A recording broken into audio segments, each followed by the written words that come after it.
Vous avez le titre devant vous, qui est comme ton peuple Israël, nation unique sur sa terre. C'est un verset qui est rapporté 2 fois dans la Bible à propos du même sujet. C'est à l'occasion de l'annonce de Nathan le prophète, qui était du temps du roi David, qui a annoncé au roi David que Dieu va faire de lui le premier roi et assurer sa postérité à jamais. À cette annonce, le roi David fait un poème de louange, si on peut dire, et à l'intérieur duquel il dit « Qui est comme ton peuple, nation unique sur sa terre ?» J'ai pris la traduction d'une Bible quelconque. Ce qui doit tenir notre attention, c'est de passer presque mot à mot le verset lui-même pour savoir qu'est-ce qu'il exige de nous. Pas seulement en quoi il nous décrit, mais qu'est-ce qu'il exige du peuple d'Israël dans la bouche de David Amelech, Mi ke'amecha Israël goy ehad ba'aretz. Nous avons déjà le mot am et goy. Mi ke'amecha, traduire par peuple, goy ehad, nation. Quelle est la différence entre un peuple et une nation en hébreu? N'oublions pas que le mot goy a été donné en premier lieu à Israël et finalement il est revenu chez les goyim. Vous l'entendez, chaque matin on dit chez l'or Hassani goy.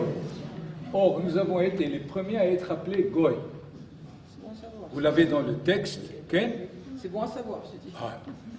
Reprenons les sources. Parce que des fois c'est péjoratif. Oui, oui, je sais. Étant donné qu'on a perdu ce titre de majesté presque, alors les autres l'ont pris. Normal. Puisque lorsque Akadosh Baruch Hu demande à Abraham Avinu de partir de son pays, de sa ville natale, de sa famille, pourquoi faire? Pour aller vers la terre qu'il va lui indiquer. Et quoi faire là-bas? Ve'ese otra le goy gadol.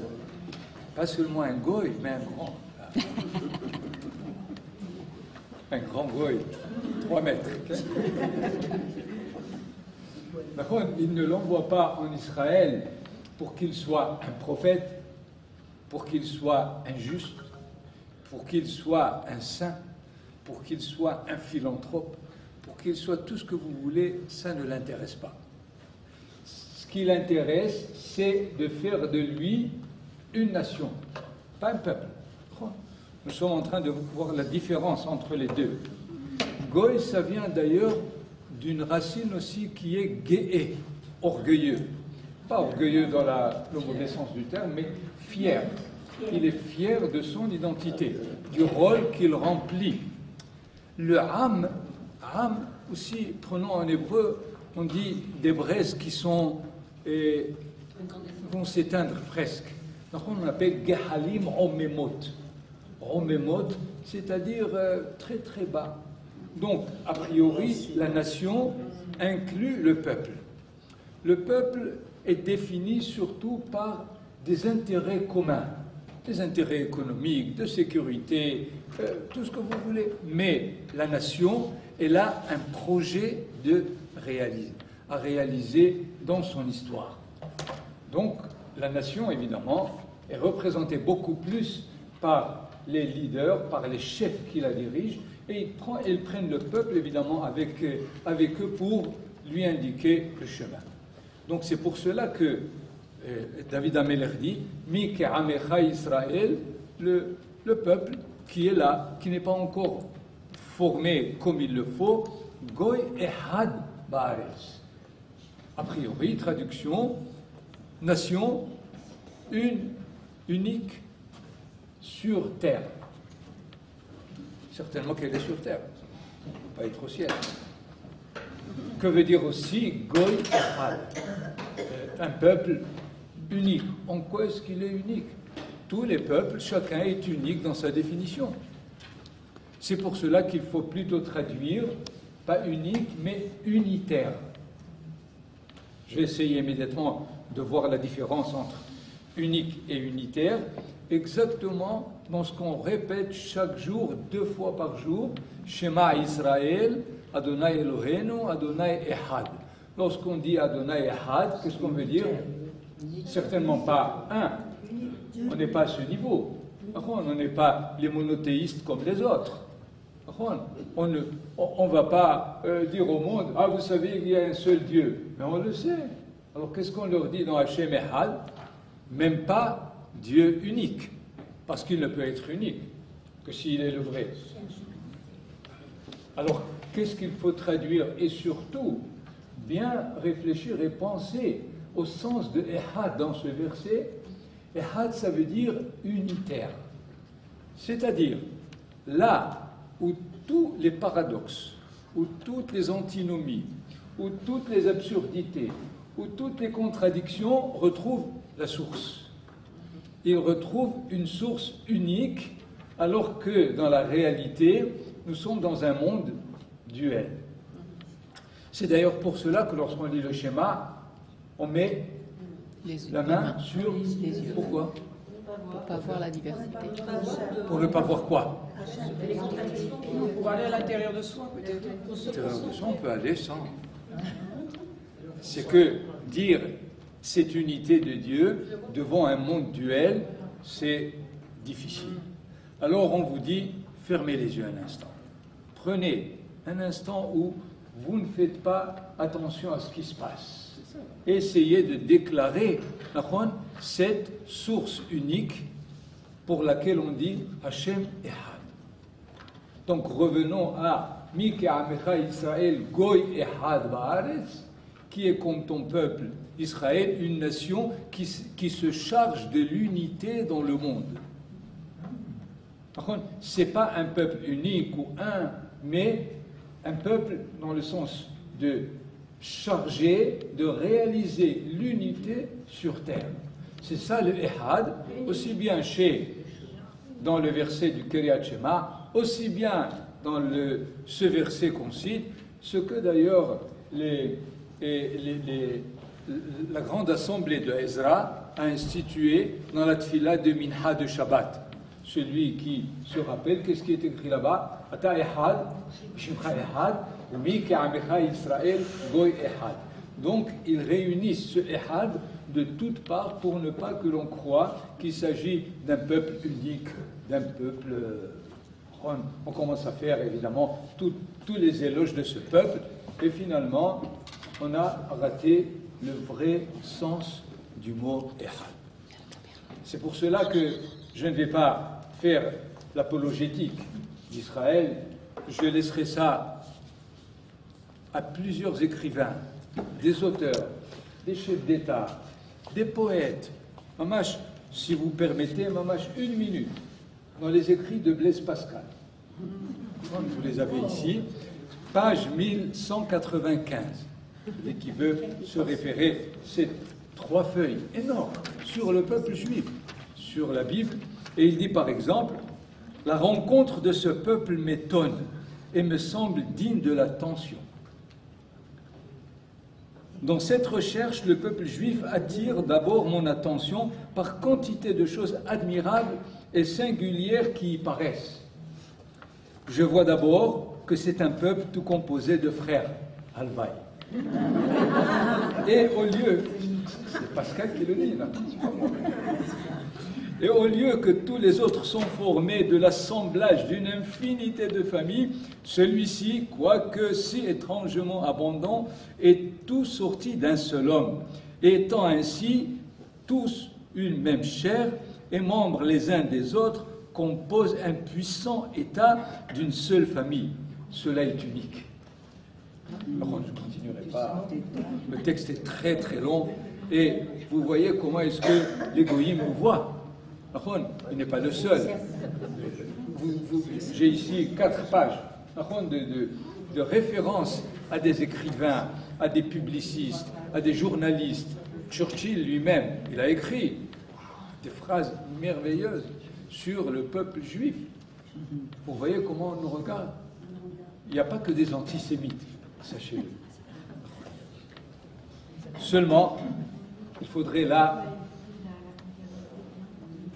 comprendre que notre élection ne peut pas être la garantie et l'exigence de notre place dans l'histoire.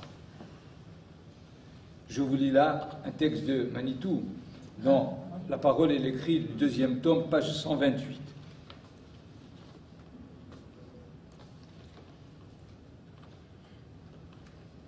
Israël ne peut plus se borner à dire « J'ai été jadis, je suis encore, miraculeusement, je dois encore être de nouveau, donnez-moi une place. »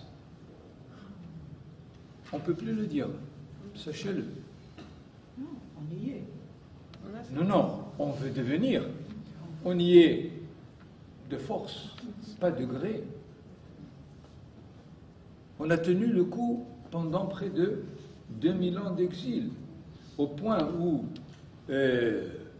un mine, comment il s'appelle, comment on traduit, un apostat qui a posé la question à Rabban Gamliel, qui lui a dit « Cette brebis, quelle force est là de tenir le coup avec 70 loups ?» C'est étonnant qu'elle tienne le coup tellement, elle a une force terrible. Il a dit, erreur. Et très grand le berger qui la garde.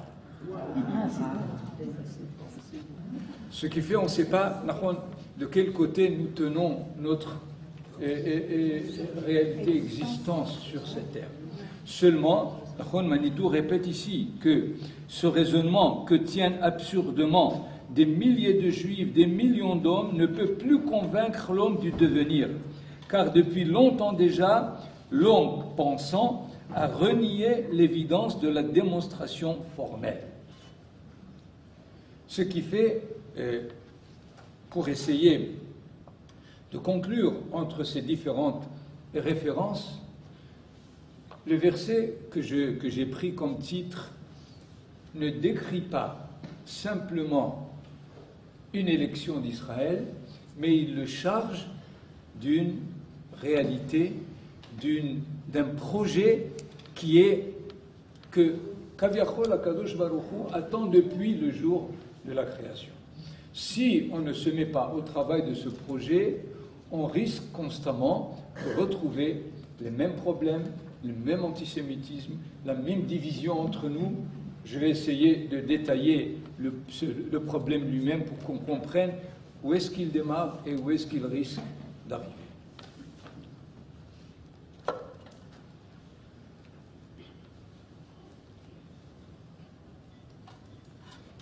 D'une part, et on aura deux parties à voir dans notre exposé, quelle est la nécessité de cette unité? Pourquoi est-ce que il nous est donné ce projet à réaliser de l'unité, et en tant que tel, on est obligé d'être un peuple unité, unique, un.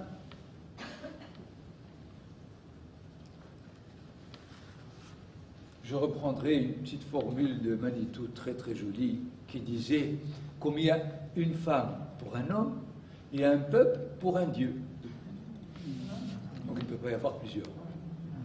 C'est-à-dire, si l'on dit que Dieu est un, est unitaire, il a sur terre un peuple qui lui correspond, donc c'est nécessaire.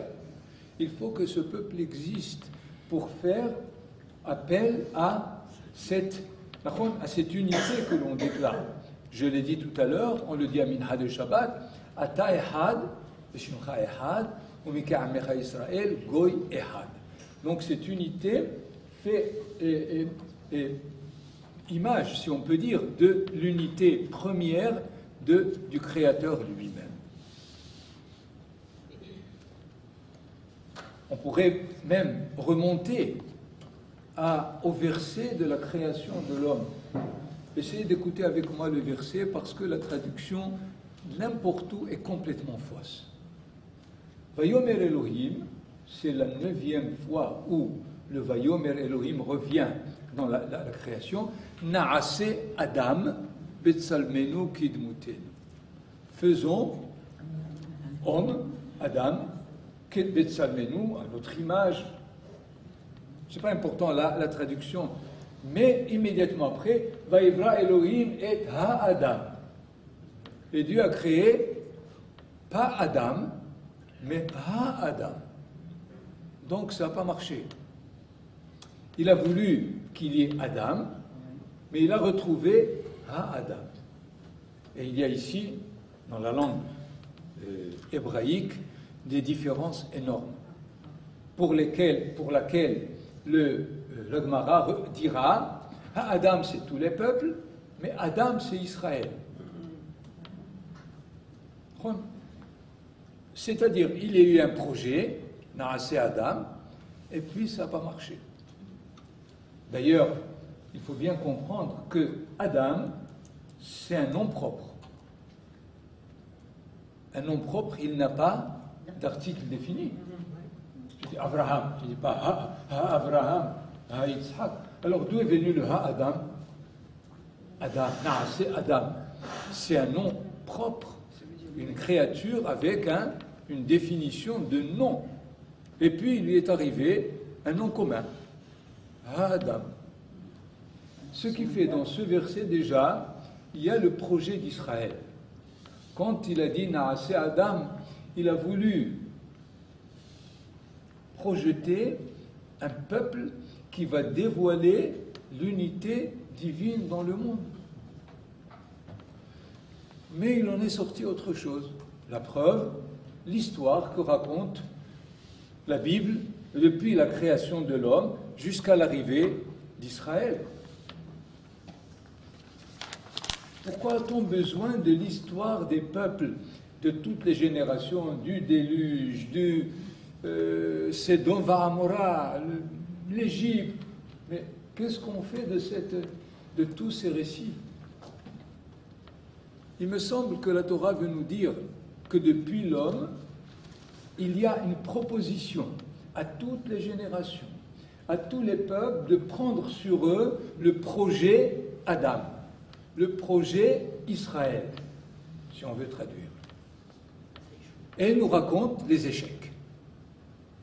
Jusqu'à ce que arrive quelqu'un, qui est Abraham, et qui dit « Je prends sur moi ». À partir de là, Israël arrive, après 5 siècles à peu près, dans l'histoire. Donc, Israël, au niveau du projet initial de la création, c'est d'avoir ce Naase Adam, alors qu'il est sorti, Vaivra Elohim et Ha-Adam. Et d'ailleurs, sur un verset d'Ézéchiel qui dit Ve'atem tson mar'iti, et vous, le troupeau de mon berger, Adam atem, homme vous êtes. Les Haramim disent, et tous les autres, où est-ce qu'ils sont? Atem Adam, ve'en umot ha'olam Adam. Et de là, évidemment, une source d'antisémitisme, de racisme la plus... ils peuvent se délecter de ce verset s'ils veulent. Mais parce qu'ils ne comprennent pas quelle est la différence entre Adam et Ha-Adam. C'est pour cela que Ézéchiel dit Ve'atem tson mar'iti Adam atem. Vous n'êtes pas Ha-Adam. Ceci pour faire appel à ce verset de la création, où Akadosh Baruch Hu a projeté quelque chose, et alors l'histoire biblique essaie de nous donner, de nous raconter les difficultés, les échecs de l'humanité, afin qu'elle puisse enfanter le Adam. Et si la Torah nous raconte l'histoire d'Abraham, Yitzhak et Jacob, d'ailleurs juste une remarque de chronologie, vous savez que les 2 parachiotes de Bereshit et Noah s'étendent sur à peu près 2000 ans. alors que de Lech Lecha, 10 parashiot, s'étendent sur à peu près 300 ans. Un déséquilibre énorme. Si c'est un vrai livre d'histoire, il faut donner à chaque tranche d'année son importance. Et voilà que 2 parashiot, rapidement, pour dire, je suis en train de chercher, je n'ai pas trouvé.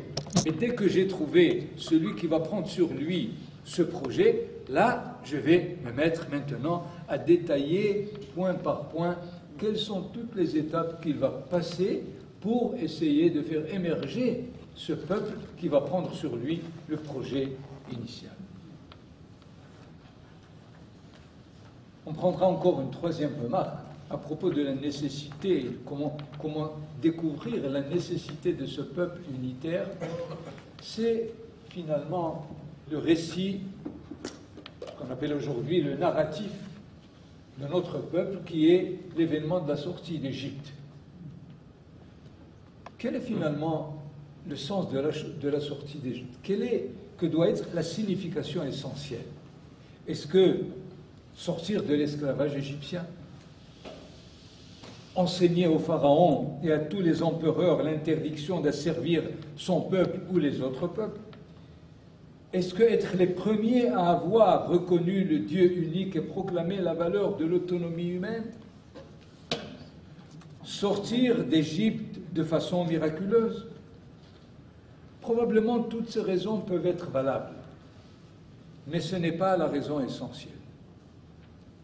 La raison essentielle, je voudrais vous la résumer, c'est de transmettre aux générations, avec toutes les implications, l'arrivée dans l'histoire universelle d'un peuple par décision, par choix ou par élection divine. Israël rentre dans l'histoire universelle, dans le temps de l'histoire, sans être soumis à la loi du temps de l'histoire, de n'importe quel autre peuple. Il faut bien comprendre que la sortie d'Égypte n'est pas un esclavage, et puis on est sorti. D'ailleurs, ils ont tous pris « Let my people go ». La phrase qui a été dite, « Shallah ami ve'avduni », mais ils ont coupé la phrase. Ils ont pris « Shallah ami », ils ont oublié « ve'avduni ».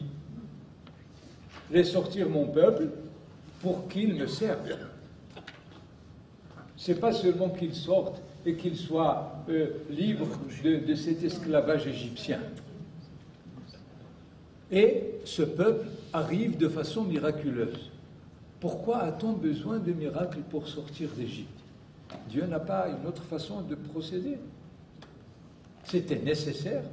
En quoi? Le miracle, c'est ce qu'on appelle l'état de surnature. Et sortir d'Égypte de façon surnaturelle, c'est pour dire à Israël que, à partir d'aujourd'hui, vous allez avoir une histoire surnaturelle, quelles que soient les étapes où vous vous trouverez. Parce que, alors que tous les autres peuples arrivent par nature, différentes façons de constituer des peuples, Israël arrive à un niveau surnaturel. Et ceci à cause de sa fonction, du message qu'il a à réaliser dans l'histoire, celle de l'unité de tous les mondes. L'unité évidemment dans le peuple, l'unité à travers l'humanité, l'unité la plus élargie possible pour que finalement, vraiment, on dévoile l'unité du Créateur.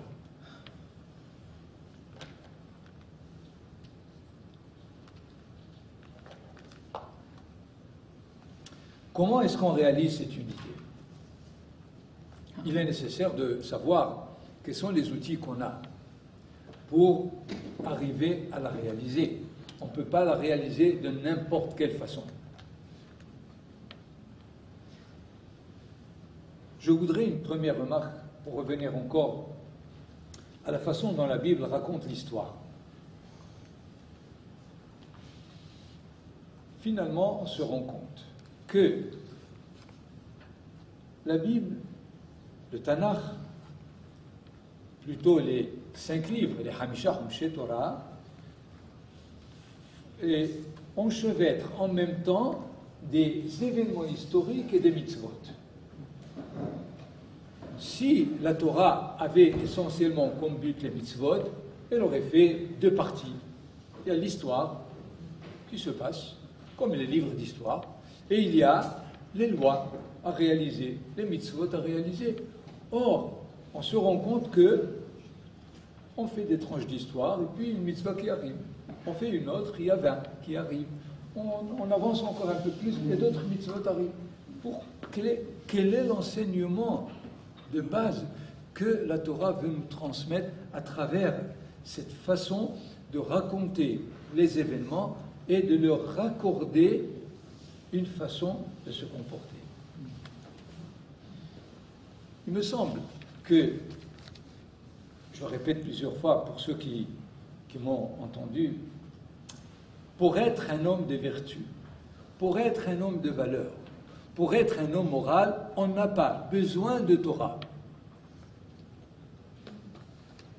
Puisque les Hachamim reconnaissent, vous le connaissez sous le terme Hasidé Umot Ha'olam. Ishlahem Helek La'olam Haba. Or, les Hasidé Umot Ha'olam n'ont pas de Torah. Ou ils réalisent les 7 mitzvot de Noach, ou bien, même s'ils ne le réalisent pas, ils sont des hommes moraux. Ils reconnaissent la vertu, ils reconnaissent quelles sont les différentes valeurs qui font que le monde est habitable, qu'une société peut fonctionner. Donc, la Torah n'a pas été donnée pour faire des hommes de vertu. Elle a été donnée pour faire une nation de vertu. Et c'est, pour rejoindre ce qu'on a dit tout à l'heure à propos d'Abraham Avinu, il faut bien savoir qu'Abraham n'a pas été choisi parce qu'il avait les 4 portes de sa tente pour recevoir les passagers, comme il a fait l'Achnasat Orhiv de ces 3 hommes, 3 anges. C'est pas pour ça qu'il a été choisi. Il me semble qu'un coup d'œil sur l'arche de Noé, on avait là-bas combien? 4 hommes et 4 femmes. C'est tout. Ils se sont occupés des animaux pendant 1 an, à leur donner à manger, chacun à son heure, chacun ce qu'il lui faut. C'est pas de la générosité. Qu'est-ce que c'est que ça? Abraham Avinu, il a passé une petite matinée avec les anges, et puis on a déclaré Achnasat Orhiv, oh Abraham Avinu. Mais Noah en fait beaucoup plus que lui. Des hommes vertueux, la Torah en a raconté pas leur histoire, mais en tout cas, elle les a mis en valeur. Si c'est Hanoch, par exemple, Hanoch, il a été de lui, Vaïtalech Hanoch et Elohim, ve'enenu kilakach oto Elohim. On n'a même pas dit qu'il est mort, il a été pris. Prenez Metouchélah, selon le Midrash, prenez évidemment Noach, Shem. Nous sommes de la lignée de Shem, à Ever. Vous savez que Yaakov Avinu a étudié pendant 14 ans dans la yeshiva de Shem et Ever. Donc c'est qu'il y avait des hommes d'envergure, des hommes de qualité. Qu'est-ce qu'Abraham Avinu inaugure, finalement? Certainement pas des vertus. C'est parce qu'il a pris sur lui de faire à ce qu'une nation entière soit capable de vivre selon ses vertus, et pas seulement des individus. La Torah, en tant que mitzvah, n'est pas donnée à des individus. Elle est donnée à un peuple.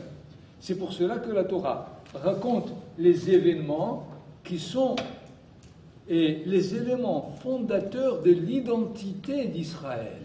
Et les mitzvot sont indexés sur les événements. Ils ne sont pas indexés sur la moralité. Ils sont aussi moraux. C'est un autre problème. Mais ils n'ont pas comme but la moralité. de façon claire. Vous avez certainement vu dans la lutte de Yaakov Avinu avec l'ange. Dès que la lutte a été terminée, qu'est-ce que la Torah nous dit? C'est pour cela que les Bnei Israël ne mangeront pas le nerf sciatique, parce que l'ange a pu atteindre. Qu'est-ce qu'il y a? Mettez-lui un pansement. Qu'est-ce qui se passe? De quoi il s'agit? Qu'ils prennent une béquille un petit moment et puis on en termine. Que fait le nerf sciatique interdit pour toutes les générations à cause de la lutte de l'ange? On ne comprend rien. Moi, je comprends rien. Celui qui peut m'expliquer, mais Bakacha, qui vient ici, moi, j'écoute. Évidemment, toute la nuit de Pessah, c'est quoi? C'est l'événement de la sortie d'Égypte. On n'a pas, par exemple, le jour de la modestie, le jour de la philanthropie, le jour de la sagesse. On n'a pas du tout de jour de vertu quelconque. On a le jour de la sortie d'Égypte, du don de la Torah, des soukot sous lesquels se sont trouvés le peuple d'Israël pendant la sortie d'Égypte. Et où sont toutes les vertus? Il serait bien de faire un jour d'orgueil pour enseigner que l'orgueil c'est mauvais. Non. On se souvient de ce qui s'est passé il y a 3500 ans. D'ailleurs, ça met en colère les Hilonim. Vous êtes tellement primitifs. 3500 ans, ça ne vous suffit pas. Mais ça suffit. Soyez un peu modernes. Qu'est-ce qu'il faut leur dire? Si on ne peut pas leur répondre, c'est qu'on ne comprend pas vraiment le soir de Pessah. C'est sûr. Il faut bien comprendre combien toutes les mitzvot sont rattachées à des événements historiques.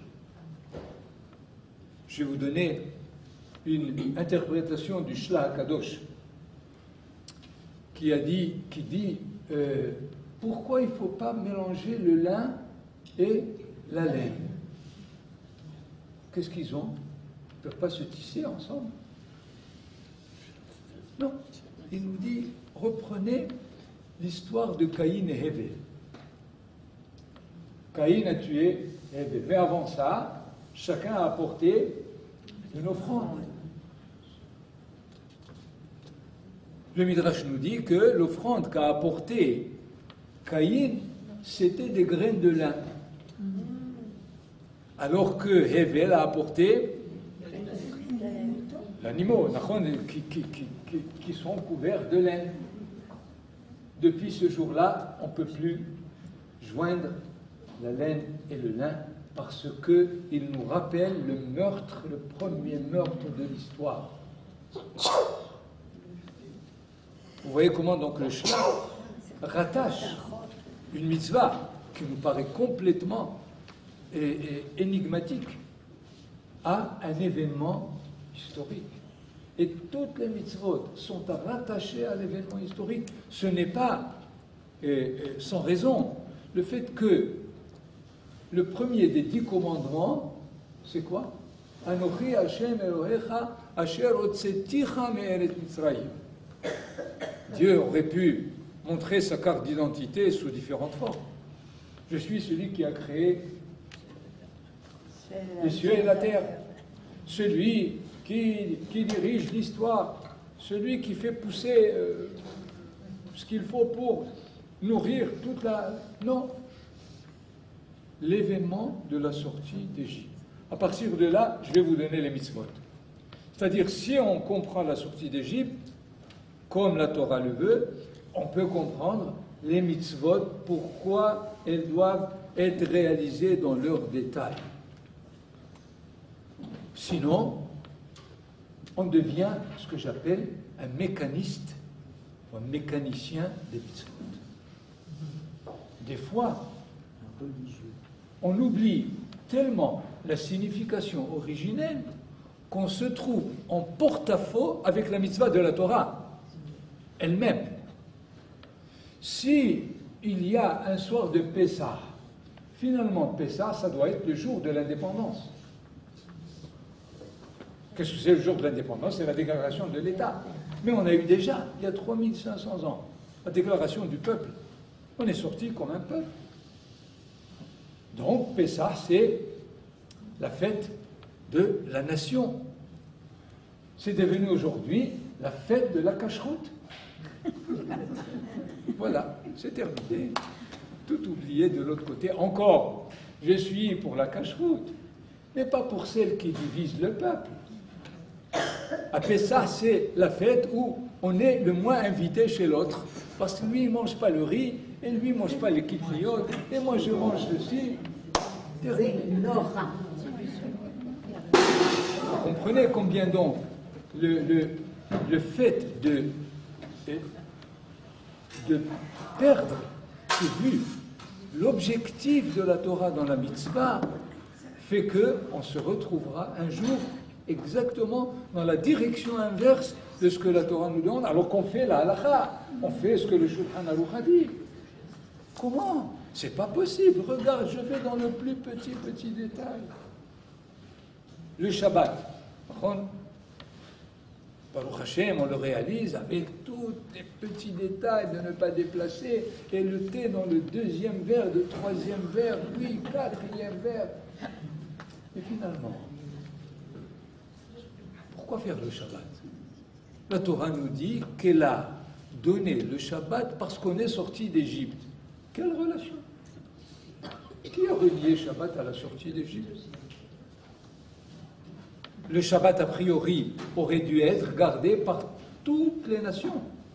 Parce que la raison qu'on donne la Torah dans les premiers 10 commandements, qui sheshet yamim, asa Hashem, et hashamayim, et haaretz. Il a fait les cieux et la terre. Ben, les goyim aussi à l'intérieur. Alors il devrait faire Shabbat. Non, pourquoi? Parce que dans les deuxièmes 10 commandements de Vaït Hanan, il dit et tu te souviendras, et il t'a racheté de l'Égypte une maison d'esclaves. C'est pour cela qu'il t'a ordonné à toi, et du coup tous les goïms sont exclus. Pourquoi? Pourquoi cette raison? Cette raison plutôt que l'autre. Nous voyons donc combien le Shabbat est rattaché directement à l'événement de la sortie d'Égypte. Qui est-ce qui le rattache le jour où il est assis, dans tel Saouda, où il est en train de se reposer? Qui est-ce qui a rattaché le Shabbat à la sortie d'Égypte? C'est un jour de repos. Les uns, ils ont le vendredi, les autres, ils ont dimanche, et nous, on a le Shabbat. Et voilà que le Shabbat est vidé de son sens. Vous comprenez combien est-ce qu'il est dangereux de réaliser que le Shulchan Aruch. Le Shulchan Aruch, c'est une ordonnance à réaliser, mais il y a quelque chose derrière. Il faut bien comprendre qu'est-ce qu'il s'agit d'atteindre à travers des mitzvahs. Prenez un dernier exemple. Baruch Hashem, chaque religieux juif se met les tefilines sur sa tête chaque matin. Pourquoi tu mets les tefilines? Pose la question, vous allez être étonné, vous n'avez pas de réponse. Ben parce qu'on nous a dit de les mettre. Oui, d'accord, bien sûr. Si on ne t'a pas dit, tu n'allais pas les mettre. Mais et alors, tu les as mis? Oui, quoi? Qu'est-ce qui s'y est passé? Hein? Dans le schéma, c'est écrit. Ah, bien sûr, c'est écrit quelque part pour le faire. Mais pourquoi c'est écrit dans le schéma? Et ce n'est pas écrit seulement dans le schéma. Maintenant, un petit détail. Quand est-ce que la mitzvah des tefilines a été donnée? Le 15 Nissan 2448. C'est quoi? C'est le jour de la sortie d'Égypte. Le jour de la sortie d'Égypte. Oui, le jour de la sortie d'Égypte, Moshe Rabbeinu leur donne leur carte de Oleh Hadash. Mettez les tefilines. Qu'est-ce que ça veut dire mettre les tefilines? Ça veut dire j'atteste que j'appartiens à l'histoire d'Israël qui a commencé aujourd'hui. Alors, dans le désert, C'est comme ça c'était dans le désert.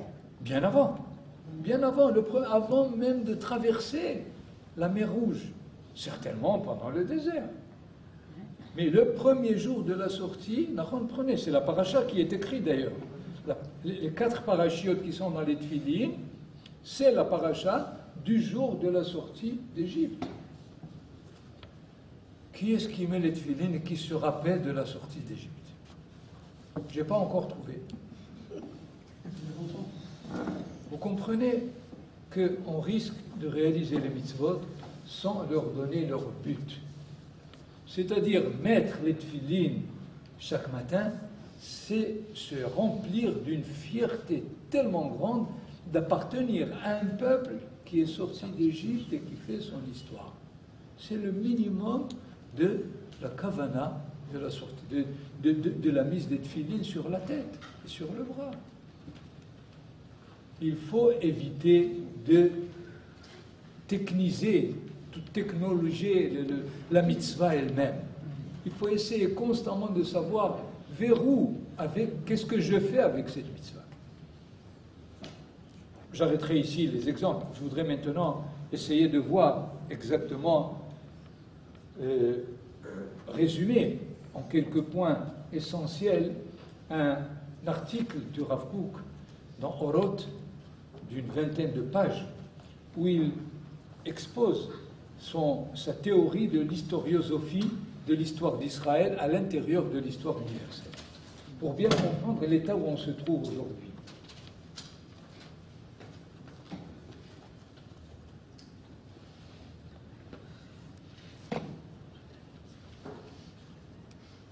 Le Rav Kook commence par exposer 2 données de base, au niveau personnel comme au niveau collectif. Il y a 2 composantes dans l'être, la composante spirituelle, divine, et la composante sociale. C'est-à-dire, l'être humain, il est induit par la neshama qu'il a en lui d'avoir une aspiration vers le spirituel. De la même façon, sa constitution corporelle demande la relation avec l'autre qui a le même corps.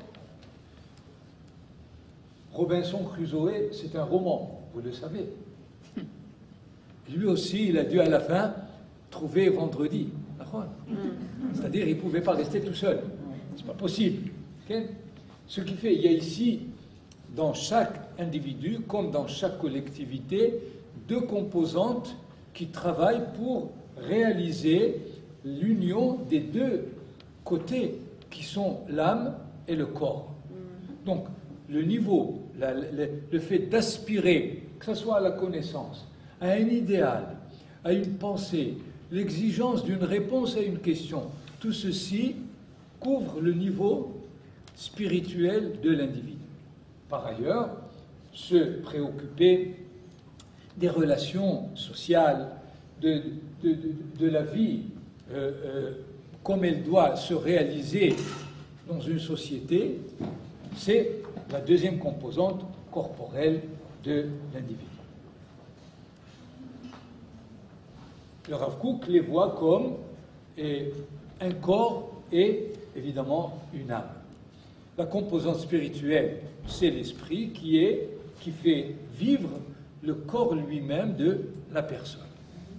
Si les 2 composantes cohabitent de façon équilibrée, c'est là la vie dans son unité, aussi bien au niveau de l'individu qu'au niveau de toute une nation. Cette coexistence, racontée par la Torah, nous enseigne qu'elle est presque difficile à réaliser. Étant donné que l'histoire des générations qui ont échoué, ils ont échoué dans l'équilibre qu'il fallait réaliser entre ces deux composantes. Que ce soit du temps du déluge, que ce soit la tour de Babel, il faut essayer de lire chaque génération dans l'échec qu'elle a eu de trouver la bonne relation entre les deux composantes de l'humanité en même temps que de chaque individu. Et dans ce sens, on va essayer de rejoindre ce qu'on a dit au début. On cherchait un peuple qui puisse réaliser cette unité. Généralement, chaque collectivité se trouve au début préoccupée par le côté matériel, le côté corporel, comme nous le savons, et plus ou moins se suffit de quelques petites idées spirituelles. Aller à la synagogue une fois par semaine, ça suffit. Okay? Il y a ceux qui vont qu'une fois par an, ça leur suffit aussi. Okay? Alors qu'ils mangent chaque jour. Comment ça se fait? C'est qu'il y a un déséquilibre. Et cette réalité de trouver comment les deux composantes travaillent, c'est l'enjeu, l'histoire à la limite de toute la Bible, et cela a raté aussi chez le peuple d'Israël. Le peuple d'Israël lui a été donné de réaliser cette coexistence entre les deux, et finalement, c'est ce qui est raconté à partir du moment où Israël arrive sur la terre d'Israël. Pendant 4 siècles, c'est une histoire désolante, presque, étant donné que le livre de Shoftim, des juges, nous raconte tout ce que les différentes générations ont eu à servir les idoles, et il fallait toujours un juge, un Shimshon, un Gidron, qui puisse essayer qui essaye de les sauver des ennemis qui les maltraitent, jusqu'à ce qu'on arrive avec David Améler, Shlomo Améler, ça se rétablit plus ou moins, et puis immédiatement après, rechute le schisme jusqu'à la destruction du temple. C'est-à-dire, même en Israël, l'essai de faire à ce que ces deux composantes vivent ensemble a aussi échoué. Et à partir du moment où cette cohabitation échoue, il ne reste plus qu'à les séparer. Puisqu'on ne veut pas qu'ils vivent ensemble, ça revient à les séparer, et de là, l'exil, finalement. Puisque une histoire, c'est une nation sur sa terre. Une nation qui est exilée ne peut pas réaliser une histoire. Une nation exilée n'existe même pas comme une nation. Le peuple juif en galoute, ce n'est pas une nation. C'est des communautés, c'est des sociétés, c'est des institutions, c'est tout ce qu'on veut, mais ce n'est pas une nation qui fonctionne comme la Torah le veut. Et alors, qu'est-ce qui s'est passé dans cette séparation, dans cet exil? Le fait qu'il y a des connexions entre la composante spirituelle et la composante nationale. Le résultat, la conséquence d'une composante spirituelle séparée de la composante nationale, selon le Rav Kook, a donné la religion. Comprenez, là, nous avons une idée centrale pour bien comprendre que la religion n'est pas l'identité d'Israël. Parce que l'identité d'Israël doit être la composante spirituelle travaille avec la composante nationale. Mais si jamais ils se trouvent séparés, alors l'application des mitzvot devient une religion, devient un comportement à l'échelle individuelle. De la même façon, le Rav Kook dit, une composante nationale séparée de la composante spirituelle donne la politique. Vous comprenez ce qui se passe de notre temps. Il y a les religieux et les non-religieux. Qu'est-ce qui se passe? Les religieux pensent que c'est la religion qui est essentielle, la politique c'est pas pour moi, et les politiciens disent c'est la politique qui est essentielle, la religion débrouillez-vous avec. Alors vous comprenez pourquoi on est dans cette situation? Parce que pendant 2000 ans, on a oublié la possibilité de faire vivre les deux composantes ensemble. Et c'est pas évident, et c'est pas facile de retrouver, de se remémoriser la possibilité qu'une nation, pas soit religieuse, qu'une nation soit Israël. D'ailleurs, nous savons tous que dans la diaspora, il y avait le juif anglais, le juif français, le juif marocain, le juif, donc, c'est clair et net, le juif est une religion, c'est pas une identité.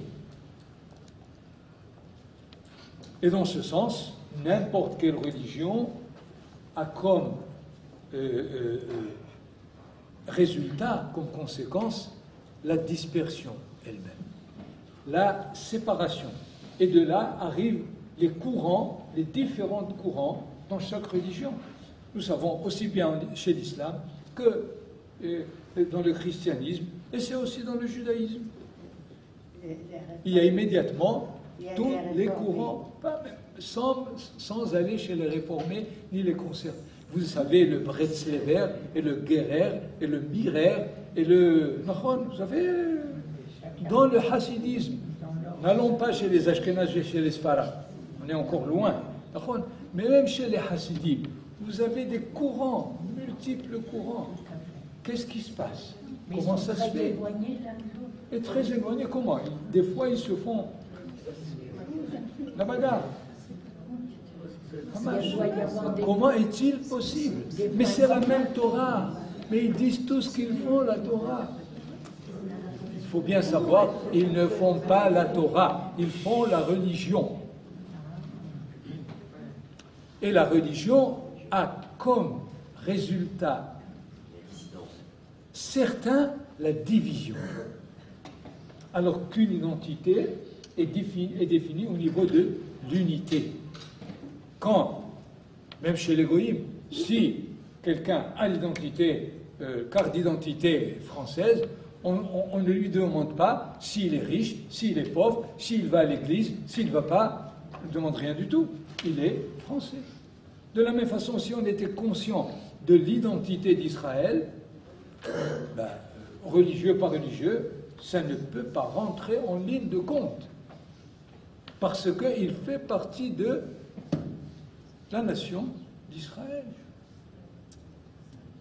Encore une fois, le Rav Kook insiste sur le fait que, ayant passé 2000 ans de séparation de ces deux composantes, alors on s'est habitué, tout simplement, à vivre la composante religieuse, spirituelle, qui se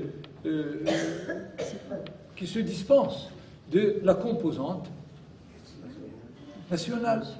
De l'autre côté, une partie des Juifs se sont rendus compte que cette religion n'amène à rien du tout. Alors, il s'agit de prendre les choses en main, et c'est les sionistes, Hiloniim, qui arrivent ici et qui réalisent un peuple. La composante nationale, détacher la composante religieuse. Alors, il s'agit de bien comprendre ce problème. Tant qu'on ne le comprend pas, on ne peut pas dire de nous Mi ke'amecha Israël goy ehad ba'aretz, qui est comme ton peuple, une nation, j'ai dit pas unique ni une, mais une nation unitaire. Donc, en quoi elle est unitaire? Dans le fait qu'elle sait faire vivre aussi bien le côté national qui est dans lequel vit le côté spirituel. Mais en tant que nation, mais pas en tant qu'individu. C'est pas par hasard que la définition d'appartenir au peuple juif, c'est devenir d'une mère juive. C'est tout. Il est né. Qu'est-ce qu'il a fait? Il n'a rien fait jusqu'à présent. Ah ben, ça ne m'intéresse pas, il est juif. Combien les Hachamim ont essayé de rattacher l'identité du juif à une réalité naturelle, tout simplement. On ne demande pas, on ne dit pas, non, on va voir si à l'âge de 13 ans il va réaliser les mitzvot, et si, alors c'est un juif, sinon, pas du tout. Il est né d'une mère juive, c'est un juif. Point. D'ailleurs, là aussi un petit détail halachique intéressant, c'est, nous savons que l'enfant est circoncis le 8e jour. Donc, pendant les 7 jours, est-ce qu'il est incirconcis? Question. Ce n'est pas une question théorique. Voilà. Je vais vous donner une conséquence halachique. Quelqu'un qui dit, moi, je ne veux pas du tout tirer profit des incirconcis. C'est tous des impurs. Il fait un neder et il dit, je ne veux tirer profit d'aucun incirconcis. Est-ce qu'il peut prendre un bébé les 7 jours jusqu'au 8e ou non? Non, le bébé, non. Si. Le bébé, Parce qu'il est à la naissance circoncis. Le premier jour, la première minute où il est né, il est défini comme circoncis. Le 8e jour, on le réalise de façon effective. Mais il est déjà. De la même façon, s'il fait le neder de ne pas tirer profit des circoncis, il ne peut pas le tirer même des circoncis goy. Parce qu'ils sont dans leur origine incirconcis. Vous comprenez combien est-ce que les définitions ne sont pas... Ça ne va pas de soi. Le fait de traduire circoncis, incirconcis. Ben Israël ou non. Il s'agit de comprendre de quoi la Torah veut nous parler. Quand elle parle du Ben Israël, c'est celui qui appartient à la nation juive. Ce n'est pas celui qui réalise le Shulchan Aruch. Manitou disait comme ça, sous forme de boutade. Dieu, il n'a pas créé une yeshiva et il a mis autour une communauté. Il a créé une communauté et il a demandé au rabbi de faire une petite yeshiva. La direction est différente. Il faut bien savoir à partir d'où on commence à travailler. Est-ce qu'on commence à travailler à partir de ce qu'il y a dans une yeshiva? On commence à travailler à partir d'une communauté entière. Le sens, évidemment, est très, très grave. Parce que si le centre c'est la yeshiva, tout celui qui ne se raccorde pas à la yeshiva, il est dehors. Alors que si la communauté est première, tout celui qui est dans la communauté appartient. Il peut rentrer à la yeshiva, il peut ne pas rentrer, c'est pas important. Ce qui fait ce qu'on avait défini au niveau de la façon, les moyens, comment est-ce que cette unité peut se réaliser? Comment est-ce qu'on peut, en tant que peuple unitaire, pouvoir la réaliser?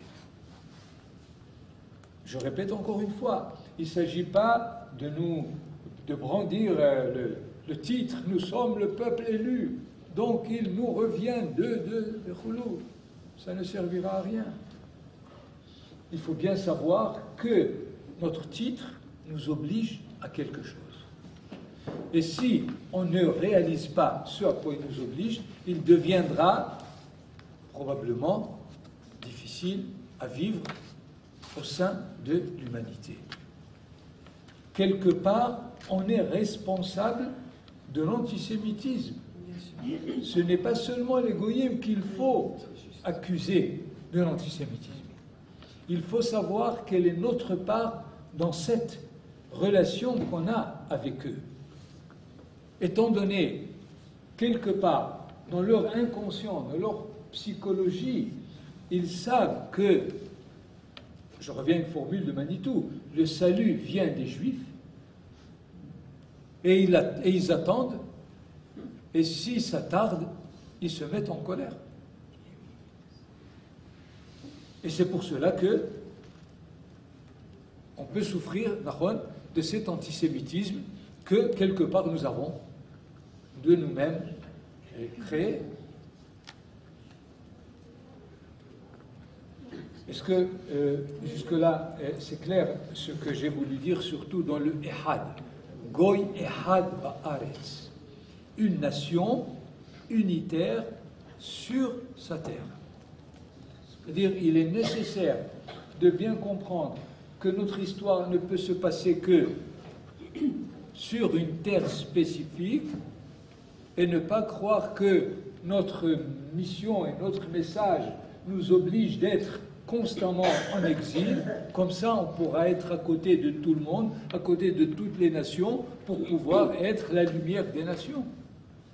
Pas du tout. Le verset dit « Goy Ehad Ba'aretz » sur la terre. Quelle terre? La terre bien définie, qui est celle d'Israël.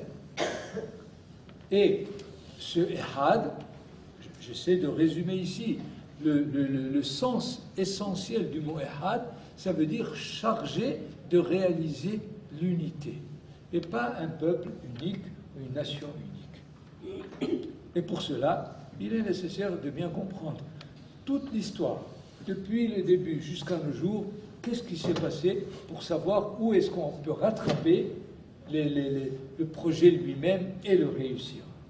Parce que croire que c'est seulement à travers une réalisation des mitzvot qui n'est que dans la réalisation et non dans le but à atteindre à travers la réalisation, nous n'arriverons jamais.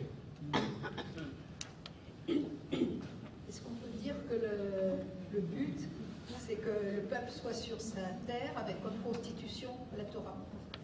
Bien sûr, c'est sûr, c'est ça le but, d'arriver d'abord sur sa terre, de se constituer comme corps, comme peuple, si je peux dire, et ensuite se couvrir de la notion de nation par la Torah elle-même.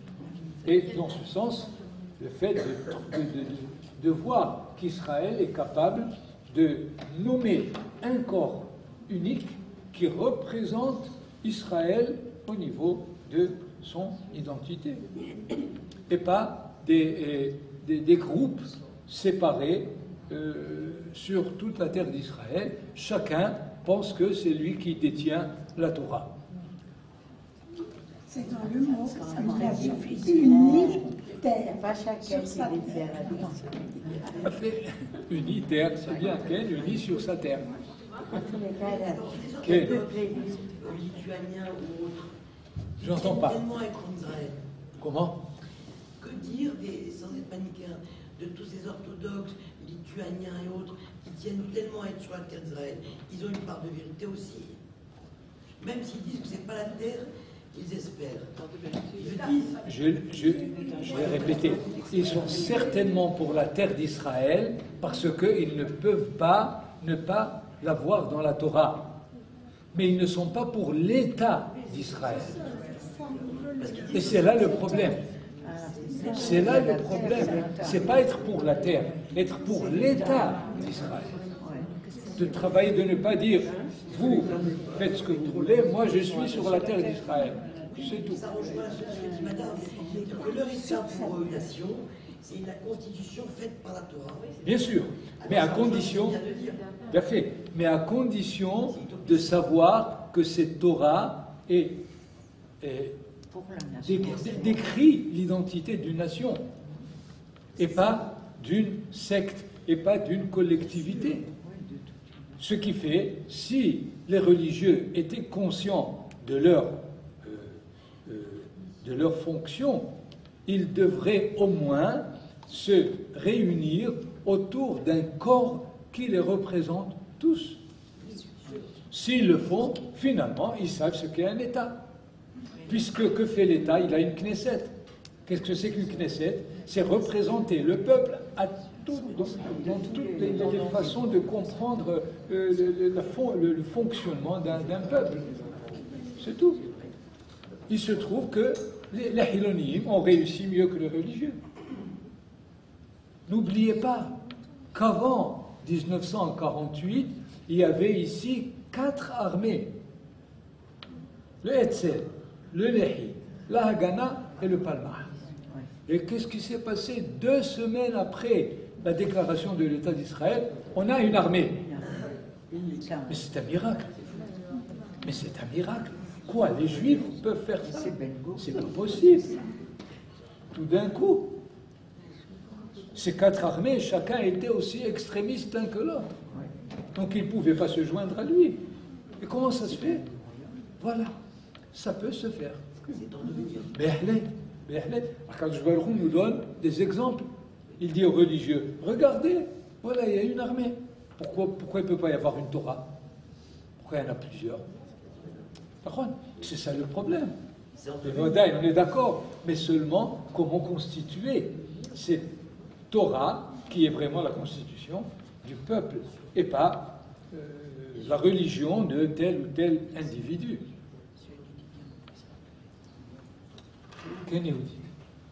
Est-ce qu'on pourrait dire d'être juif à l'étranger, oui.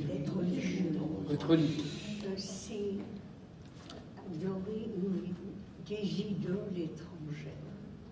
J'ai pas entendu. Il faut répéter la question. Être religieux à l'étranger. Oui, bien sûr. C'est une para qui dit un juif croyant selon. Elle a dit, est-ce que le juif en galoute, est-ce qu'on peut dire de lui qu'il croit dans des idoles étrangères? C'est une para qui dit que un juif, même croyant en exil, il sert des dieux étrangers. C'est sûr. Et un juif incroyant en Israël, il est possible qu'il sert le Dieu d'Israël. Ça va? C'est une Gemara d'il y a 2000 ans. C'est pas nouveau. Moi, je voulais dire que le peuple élu est une notion très répandue. Mais quelle allusion dans la Torah? Exactement. Dans la Torah, c'est écrit le jour où on allait recevoir la Torah,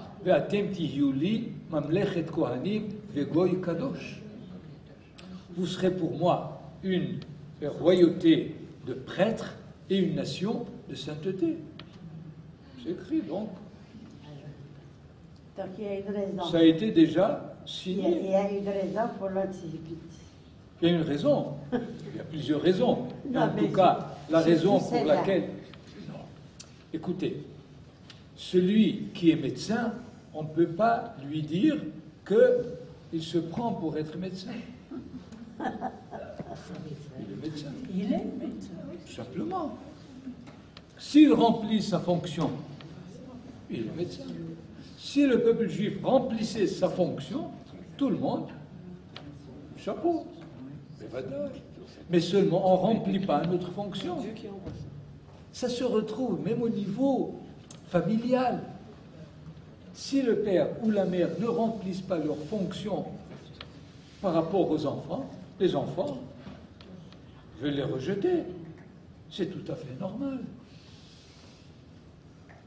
Ce qui fait qu'il est nécessaire et urgent de nous rendre compte de ce que notre élection nous oblige. Plus tôt on le fera, et plus tôt on fera du bien au monde entier. Sinon, on compliquera notre histoire. Ken. Alors, ça revient à dire quand même que c'est que le monde religieux, donc les enseignants du monde religieux font pas leur job. ne sont pas. Ils font pas le bon travail. Bien sûr. Tout à l'heure, vous avez dit, les mitzvot se rattachent à un événement, c'est parce qu'on nous a enseigné. Bien sûr, on n'a bien jamais sûr. enseigné ça. Vadaï, On a vadaï. dit, tu fais ça, tu feras pas ça, machin, bon, ok. Donc tout repose sur le monde religieux. Donc arrêtons de taper sur les trilonimes. Enfin, j'aime pas ce mot-là, mais arrêtons de taper sur ceux qui se définissent pas par cette religion qui n'est pas la Torah. C'est sûr, il faut d'une part les comprendre, d'abord. Disait encore Manitou, il faut dire à l'autre en quoi il a tort d'avoir raison. Il y a certainement 2000 ans d'histoire qui nous ont rayé de la mémoire la notion de nation, tout simplement. Et on est resté avec, entre nos mains, la religion, jusqu'à ce que le monde religieux se réveille à la notion d'identité d'Israël. Je ne sais pas combien de temps ça prendra. Mais, je répète encore une fois, l'objectif de notre exposé, c'est de bien savoir qu'on est un peuple unitaire. On n'est pas un peuple unique. Chaque peuple est unique.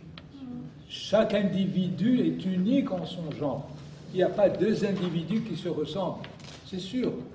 Mais on est chargé de quelque chose de laquelle les peuples ne sont pas chargés. Nous sommes chargés de cette réalisation de l'unité. Ça nous a été donné à nous et pas à d'autres. Le peuple le plus divisé, c'est Israël, je veux dire. On a cette mission qui est faite. Pour reprendre encore une boutade de Manitou, il dit « On prend pour idéal la vertu qui nous manque le plus. » C'est pour ça qu'on répète 2 fois par jour « Hachem Echad, Hachem Echad », c'est ce qui nous manque le plus, c'est pour ça qu'on le prend. Mais Zer Hachem, on le dit parce qu'on est capable de ça. Ça viendra. Mais il faut le faire. Ce n'est pas simplement une déclaration sans contenu. On a la capacité de le faire. Mais si jamais on étudie notre histoire, qu'est-ce qui s'est passé pendant 3000 ans? C'est aussi important que d'étudier le Shulchan Aruch. C'est pas, comme il n'est pas évident et facile de savoir si le lait tombe dans la viande ou la viande dans le lait, est-ce qu'il faut un 60e et de combien et comment on va mesurer. Vous connaissez la complication. C'est aussi compliqué de comprendre l'histoire d'Israël. Les versets de la Bible, les versets des prophètes, les versets ne sont pas évidents du tout. Et si on est capable de voir comment l'histoire d'Israël, depuis Abraham jusqu'à nos jours, a évolué, on sait à quel niveau nous sommes, et on prend le relais à partir de là avec les mitzvot. Mais prendre les mitzvot, déconnecter de l'histoire, c'est inutile. Mais ça a quand même permis d'arriver. Comment? Les mitzvot ont permis d'arriver jusqu'à. Bien sûr, les mitzvot sont les moyens avec lesquels on doit réussir. C'est pas dans la théorie qu'il s'agit de réussir cette unité. L'unité se réalise à travers toutes les mitzvot, qu'ils soient ben Adam la Makom, ben Adam la Havero. C'est là le but. Ça, c'est aussi le résultat de notre exil. Cette notion qu'on n'a pas de nation. On est outre-Arles et on voit les choses séparément. Je voulais faire un commentaire sur le roi David, Oui. qui lui, je pense, qui est l'exemple idéal de cette union entre le spirituel et le matériel. Okay. Donc, et l'exemple maintenant, je vois beaucoup d'espoir parce qu'on voit beaucoup de jeunes Haredim qui vont à l'armée, même dans sa dimension spirituelle et de défendre la terre. Mais vadaï. Donc ça, c'est vraiment, ça commence. Je leur ai dit il y a 30 ans, soyez tranquilles, dans 2-3 générations, le harédisme disparaîtra. Parce que c'est un résultat de la galoute. C'est des séquelles de l'exil, il n'y a rien d'autre. Baruch Hashem, j'enseigne moi au Machon Lev, chaque année, il y a le double des harédim qui arrivent et qui étudient la technologie, l'optique, l'électronique et tout ce qu'il y a. C'est sûr qu'il faut bien comprendre ces processus et essayer de les suivre. Il n'y a aucun doute que 2000 ans, c'est pas facile. Après 70 ans d'exil de Babylonie, lisez ce que Ezra trouve, les mariages mixtes, Assimilation. On ne sait même pas quelle est la mère de celui-là, le père de celui-là, un désordre complet. Et un an après 2000 ans, Baruch Hashem, ça va, on se reconnaît. C'est énorme, mais c'est énorme, badaï. Mais malgré cela, il faut maintenant l'étape suivante. On va s'arrêter ici. Religion, non? C'est processus. Ah, On ne comprend pas pourquoi il faut tellement de descendre pour pouvoir venir mais c'est ça, c'est une question qui demande à partir de maintenant 1h30 d'études. 1h30, non?